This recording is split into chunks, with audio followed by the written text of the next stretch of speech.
उसमें हमने देखा था बायोटेक्नोलॉजी क्या होता है, उसके बाद थोड़ा सा हमने जेनेटिक इंजीनियरिंग के बारे में जाना, थोड़ा सा हमने आरडीएनए टेक्नोलॉजी के बारे में जाना। अभी हम देखेंगे कि बायोटेक्नोलॉजी में कुछ कुछ बहुत इंपॉर्टेंट डिस्कवरीज हुई, तो अभी पहले हम उनको डिस्कस कर लेते हैं।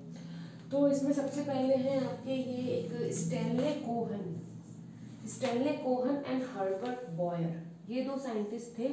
इन्होंने सबसे पहला आरडीएनए बनाया, मतलब सबसे पहला इन दोनों ने क्या बनाया है, रिकॉम्बिनेंट डीएनए को बनाया है। कैसे बनाया है, इन्होंने लिया था एंटीबायोटिक रेजिस्टेंट जीन लिया था और उसको इंटीग्रेट किया था प्लाज्मिड ऑफ साल्मोनेला टाइफीम्यूरियम। ठीक है, इन्होंने क्या किया, एक एंटीबायोटिक रेजिस्टेंस जीन लिया था और उसको इन्होंने इंसर्ट किया था प्लाज्मिड में। किसके प्लाज्मिड में, साल्मोनेला टाइफीम्यूरियम के प्लाज्मिड में। अभी प्लाज्मिड क्या होता है इसको अभी हम थोड़ी सी देर में जानेंगे। नेक्स्ट एक और है इसमें पाउल बर्ग को हम फादर ऑफ जेनेटिक इंजीनियरिंग भी बोलते हैं। क्या बोलते हैं, फादर ऑफ जेनेटिक इंजीनियरिंग। इन्होंने क्या किया था, SV40 वायरस को ई-कोलाई में ट्रांसफर किया था। किसकी मदद से किया था, लैम्डाफाज। ठीक है, तो लैम्डाफाज क्या है, फाज क्या होते हैं, जैसे एक होता है बैक्टीरियोफाज। फाज क्या होते हैं, ऐसे वायरसेस होते हैं जो इन्फेक्ट करते हैं बैक्टीरिया को।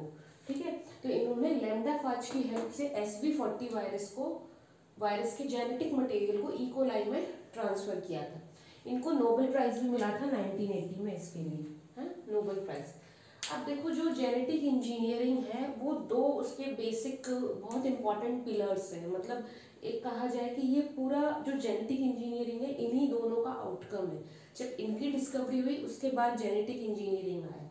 तो सबसे पहले है प्लाज्मिड और दूसरा है रेस्ट्रिक्शन एंजाइम। प्लाज्मिड अभी हमने यहाँ भी सुना क्या होता है, अभी हम देख लेते हैं प्लाज्मिड होता क्या है। प्लाज्मिड क्या होता है, इसको हम बोलते हैं एक्स्ट्रा क्रोमोसोमल डीएनए। क्या बोलते हैं, एक्स्ट्रा क्रोमोसोमल डीएनए, है ना। ये किस में मिलेगा, बैक्टीरिया में मिलता है। जैसे बैक्टीरिया के अंदर उसका खुद का क्रोमोसोम होता है, उसके अलावा एक और क्रोमोसोम है जिसको, इसलिए इसको हम क्या बोले, एक्स्ट्रा क्रोमोसोमल डीएनए प्लाज्मिड बोलते हैं उसको। ये किस तरह से होता है, सर्कुलर होता है, सर्कुलर रहता है इस तरह से, है ना। और जैसे जैसे बैक्टीरिया का रेप्लिकेशन होता है, बैक्टीरिया की मल्टीपल कॉपीज बनती है तो उसका डीएनए रेप्लिकेट करेगा, उसकी कॉपीज बनेगी, तो इसी तरह से इसकी भी कॉपीज बनती हैं। तो इस जो प्लाज्मिड होता है इसमें हम इंटीग्रेट करते हैं कोई भी अपना जो हमें डिजायर्ड मतलब जो भी हमको जीन इंटीग्रेट करना है, जो भी वो हम इसमें डालते हैं, है ना। इसके बाद है रेस्ट्रिक्शन एंजाइम्स। रेस्ट्रिक्शन एंजाइम्स क्या होते हैं, इनको हम मॉलिक्यूलर सीजर्स भी बोलते हैं। क्या बोलते हैं, मॉलिक्यूलर सीजर्स भी बोलते हैं, मॉलिक्यूलर सीजर्स। ठीक है, एक ये कितने टाइप के होते हैं, दो टाइप के होते हैं, एक एंडोन्यूक्लियस और एक तुम्हारे होते हैं एक्सोन्यूक्लियस, है ना। टू टाइप्स के होते हैं, एंडोन्यूक्लियस एंड एक्सोन्यूक्लियस। ये किस में हेल्प करते हैं, कट करने में, डीएनए को क्या करते हैं, कटिंग करने में। ठीक है, जैसे मान लो ये डीएनए का कोई सेगमेंट है तो हमें इसको कट करना होगा, तभी तो हम कोई भी दूसरा जो हमारा रिक्वायर्ड जो भी हमको जीन इंटीग्रेट करना है, जो भी हमको उसमें ऐड ऑन करना है, उसके लिए हमको इसको सबसे पहले क्या करना होगा, कट करना होगा। ठीक है, अब ऐसे कहीं भी कटिंग नहीं हो जाती है, इसकी एक स्पेसिफिक पोजीशंस होती है। तो अलग अलग रिस्ट्रिक्शन एंजाइम्स होती हैं, उनकी अलग अलग स्पेसिफिक साइट्स होती हैं कटिंग की। वो हम अभी आगे जब हम थोड़ा डिटेल में रिस्ट्रिक्शन एंजाइम्स के बारे में जानेंगे तब हम उसमें पता करेंगे कि कौन सा रिस्ट्रिक्शन एंजाइम किस साइट पर कट करें। तो अभी हम देखते हैं कि जो रेस्ट्रिक्शन एंजाइम्स होते हैं कट करते हैं डीएनए को। तो जो बिटवीन कट्स लगाते हैं वो क्या है, एंडोन्यूक्लियस, बीच में अंदर की तरफ, और एक्सोन्यूक्लियस जो साइड में, साइड्स की तरफ कट लगाते हैं। तो ये हमारे दो रेस्ट्रिक्शन एंजाइम्स हैं, ये बहुत इंपॉर्टेंट है जेनेटिक इंजीनियरिंग के लिए, ये दोनों। ठीक है, अब नेक्स्ट जो हमारा वीडियो होगा उसमें हम देखेंगे प्रिंसिपल्स ऑफ बायोटेक्नोलॉजी। ठीक,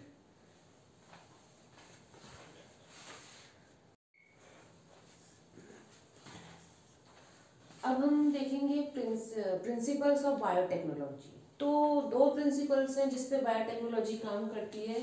सबसे पहला है तुम्हारा जेनेटिक इंजीनियरिंग, है ना।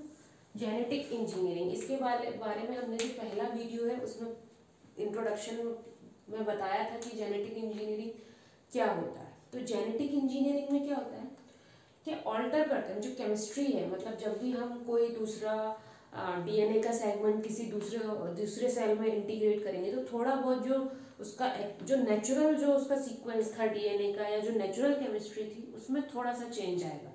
तो उसमें क्या करते हैं, alter the chemistry of genetic material.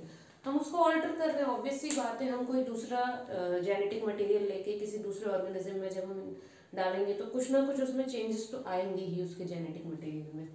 उसके बाद क्या करते हैं, उसको होस्ट में डालते हैं।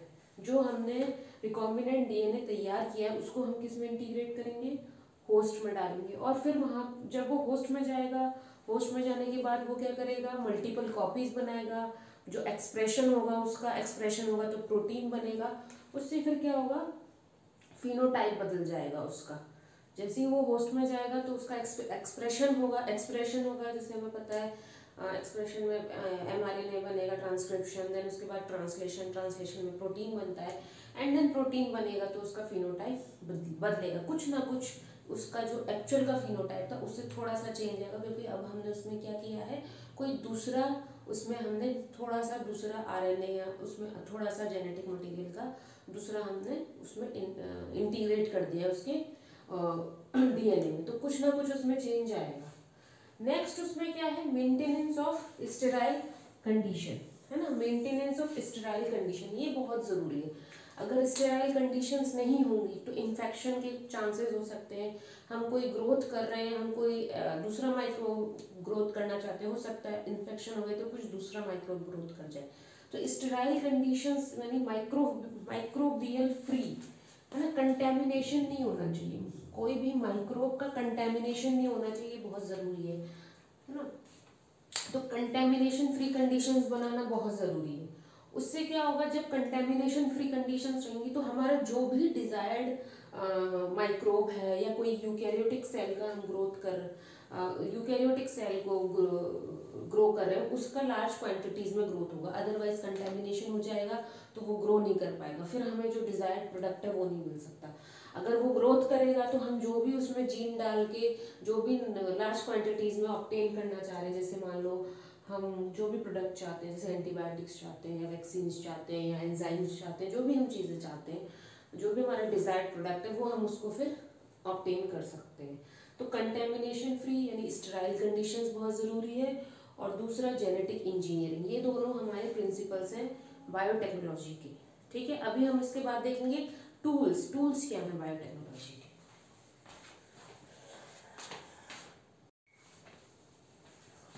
तो जेनेटिक इंजीनियरिंग में हम जानते हैं कि सबसे पहले हम कटिंग करते हैं डिजायर्ड सेगमेंट्स की, जो भी डीएनए का सेगमेंट हमें चाहिए उसकी हम क्या करते हैं, कटिंग करते हैं, उसको कट करते हैं। उसके बाद उसको हम किसी वेक्टर में इंटीग्रेट करते हैं एंड देन उसके बाद हमको आरडीएनए मिल जाता है। वेक्टर के बारे में भी हम थोड़ी देर में जानेंगे क्या होता है। तो टूल्स में आपको क्या क्या देखना है, टूल्स में जैसे एंजाइम्स होते हैं, व्हीकल और वेक्टर डीएनए, जिसको एक एंजाइम होता है टूल, दूसरा आपका होता है वेक्टर डीएनए या व्हीकल, एक होता है पैसेंजर डीएनए और एक होता है होस्ट सेल। ये चार आपके टूल्स हैं। तो सबसे पहले हम किसके बारे में देखेंगे, एंजाइम्स के बारे में। तो अब जैसे हमें पता है डीएनए कहाँ सेल के अंदर है, तो हमको सेल को ब्रेक करना होगा सबसे पहले। तो अब सेल के पास क्या होता है, सेल वॉल होता है, प्लाज्मा मेम्ब्रेन होता है, तो उसको हमको पहले ब्रेक करके उसको ब्रेक करेंगे, देन हमको फिर न्यूक्लियस एंड देन हमको डीएनए मिलेगा। तो सेल को जो सेल वॉल होता है उसको, जैसे बैक्टीरिया है, बैक्टीरिया में सेल वॉल होता है पेप्टाइडोग्लाइकन का, पता होगा आप लोग को।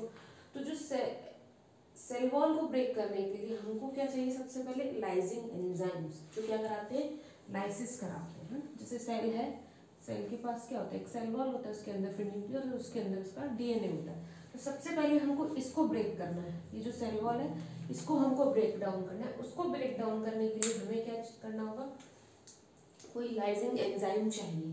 ठीक, जैसे बैक्टीरियल सेल वॉल को ब्रेक करने के लिए हम क्या यूज करते हैं, लाइजोजाइम्स, है ना, लाइजोजाइम्स का यूज किया जाता है बैक्टीरियल सेल वॉल को ब्रेक डाउन करने के लिए। नेक्स्ट इसके बाद है क्लीविंग एंजाइम। क्लीविंग एंजाइम ये किस पे यूजफुल होते हैं, ये डीएनए के लिए यूज होते हैं, डीएनए को क्लीव करने के लिए।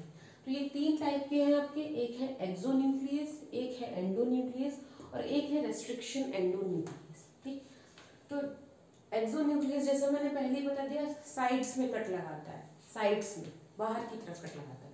अब आपने डीएनए को कभी, जैसे डीएनए में आपने हमेशा देखा होगा 3 प्राइम 5 प्राइम लिखा रहता है, एक तरफ 3 प्राइम है, दूसरी तरफ 5 प्राइम है, दूसरी तरफ 5 प्राइम है, दूसरी तरफ 3। ये इसके एंड्स है, 3 prime and 5 prime and 5 prime and 3 prime and. तो ये जो इस तरफ या तो 3 प्राइम को कट करेगा या 5 प्राइम को कट करेगा, हमेशा एंड्स पे ही कट करता है। एक्सोन्यूक्लियस, एक्सो का मतलब भी बाहर की तरफ है, इसलिए इसको क्या है, एक्सोन्यूक्लियस बोला है। तो कट ऑफ न्यूक्लियोटाइड्स। डीएनए किसका बना है, न्यूक्लियोटाइड का बना है ना। उसमें क्या होता है, एक आपका बेस पेयर होता है, एक फॉस्फेट होता है और एक आपका शुगर होता है, डीऑक्सीराइबोस शुगर, ठीक है। और आरएनए के केस में राइबोस शुगर होता है। तो जो आपके न्यूक्लियोटाइड्स हैं, इनको या तो 5 प्राइम पे कट करता है या 3 प्राइम एंड की तरफ कट करता है। दूसरा आपका है एंडोन्यूक्लियस। एंडोन्यूक्लियस इस एंड को छोड़ के दूसरी जगह कट करेगा, मतलब एंड्स पे कट नहीं करेगा, मिडिल में कहीं भी कट कर सकता है। एंड नेक्स्ट इसके बाद है रिस्ट्रिक्शन एंडोन्यूक्लियस। रिस्ट्रिक्शन एंडोन्यूक्लियस का जैसे मैंने आपको बताया था, इनका एक प्रॉपर साइट होता है, ये कहीं भी कट नहीं कर सकते। प्रॉपर साइट का मतलब क्या, एक सीक्वेंस होगा प्रॉपर बेस पेयर का, वो जो साइट है उसी को ये कट करेंगे, ठीक है। अभी हम इसके बारे में और डिटेल में जानेंगे, रिस्ट्रिक्शन एंडोन्यूक्लियस के बारे में।